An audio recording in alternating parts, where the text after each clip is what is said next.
ফের কি শিবির বদল করতে চলেছেন বিজেপি নেতা মুকুল রায়? পদ্মফুল ছেড়ে কি ফিরতে পারেন ঘাসফুল শিবিরে? গত কয়েকদিন ধরে তৈরি হওয়া এই জল্পনায় অবশেষে জল ঢাললেন কৃষ্ণনগর উত্তরের বিধায়ক। জানিয়ে দিলেন বিজেপির সৈনিক হিসেবেই তার লড়াই চলবে। কিন্তু ভোটের ময়দানে এই মুকুল রায়ের প্রসঙ্গে সুর নরম ছিল খোদ তৃণমূল নেত্রী। মুকুল বেচারা থাকে কাঁচরাপাড়ায়, ব্যারাকপুর, জগদ্দল, ভাটপাড়া, এটা ওর নিজের জেলা, পাঠিয়ে দিয়েছে কৃষ্ণনগরে। মুকুল শুভেন্দুর মতো এত খারাপ নয়, অন্তত এটা আমি বলবো। এরপর 8 দফায় ভোট শেষ হয়েছে রাজ্যে। 213টি আসন পেয়ে ফের মাসনাদে তৃণমূল। অন্যদিকে দীর্ঘ রাজনৈতিক কেরিয়ারে এবারই প্রথম জনগণের ভোটে নির্বাচিত হয়েছেন মুকুল রায়ও।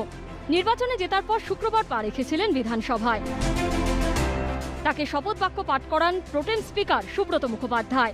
আমি Mukul Roy, being elected as a member of the West Bengal Legislative Assembly. এরপরই প্রাক্তন সহকর্মী বর্তমানে প্রতিপক্ষ তৃণমূলের সুব্রত বক্সির সঙ্গে সৌজন্য বিনিময় করেন। তবে গড় হাজির ছিলেন বিজেপির পরিষদীয় দলের বৈঠকে, জানিয়ে জল্পনা শুরু হয়। এরপর বিধানসভা ভবন থেকে বেরোনোর সময় মুকুলের সংক্ষিপ্ত জবাবে যার মাত্রা আরও বাড়ে। আমি কাউকে একটা শব্দ আজ বলবো না, যেদিন বলা সেদিন সবাইকে ডেকে বলবো। পোড়খাওয়া রাজনীতিকের ইঙ্গিতবাহী মন্তব্য নিয়ে চর্চা শুরু হয়ে যায় রাজ্য রাজনীতিতে। তাহলে কি আগামী দিনে নতুন কোনো চমক দেখা যেতে পারে? শিবির বদলাতে পারেন মুকুল? এই যখন চলছে তখন শনিবার নিজেই জল্পনায় জল ঢাললেন বিজেপি বিধায়ক। টুইটারে তিনি লিখেছেন, রাজ্যে গণতন্ত্র ফেরাতে বিজেপির সৈনিক হিসেবে আমার লড়াই চলবে। আমি সকলকে কল্পনা আর অনুমান বন্ধ করার অনুরোধ করছি। আমার রাজনৈতিক পথ নিয়ে সংকল্পে অবিচল আমি। তবে রাজনীতিতে শেষ কথা বলে কিছু নেই। ভবিষ্যতে কি হবে তার উত্তর ভবিষ্যতেই মিলবে।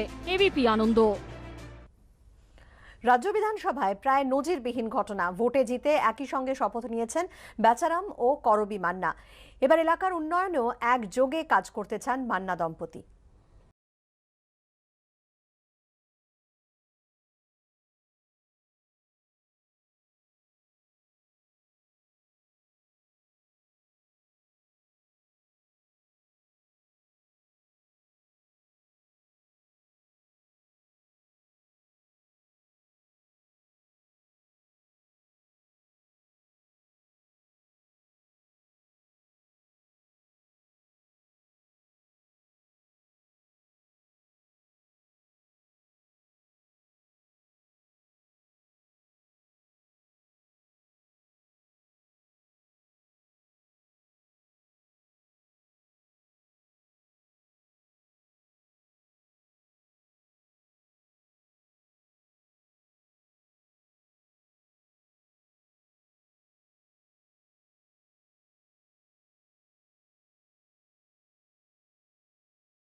বিভিন্ন দলীয় কর্মসূচি, প্রশাসনিক মিটিং, কেন ও দুবারের জেলা পরিষদের মেম্বার ছিল, ডেপুটি মেন্টার ছিল, অতএব অসুবিধা হওয়ার কারণ।